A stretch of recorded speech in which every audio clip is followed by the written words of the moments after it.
আরে মালিক, আমরা মাত্র পাকা শুরু করেছিলাম, এর আগে তুমি পেরে নিয়ে আসছো। বলো তো, আমাদের পাকার সুযোগ দিলে না কেন? আরে মালিক, কাটার আগে আমি সাবধান করে দিচ্ছি, আমাকে কোনো আস্তে কাটবে, অত জোরে কাটবে না। দেখেছো মালিক, আমার ভিতরে শুধু এখন লাল হচ্ছিল, আর কিছুদিনের মধ্যে পেকে যেতাম। তুমি অনেক আগেই পেরে নিয়ে আসছো, আর কিছুদিন পর পেরে নিয়ে আসলে। আরে মালিক, তুমি আমাকে এভাবে বের করতেছো কেন বলো তো? এই কিউট বেবিরা, তোমরা যদি আমার নাম জেনে থাকো, আমাকে চিনে থাকো, তাহলে কমেন্টের মাধ্যমে জানিয়ে যাও। আরে মালিক, ডাকনাটা লাগিয়ে তাড়াতাড়ি সুইচটা দিয়ে দাও না।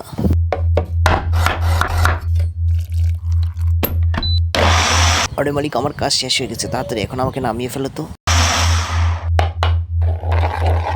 আরে মালিক, তুমি কি করতেছো? আমার শরীর মরিচের গুঁড়োর মধ্যে দিয়ে দিছো কেন? আমার শরীর জ্বালা করবে তো, তাড়াতাড়ি উঠিয়ে ফেলো।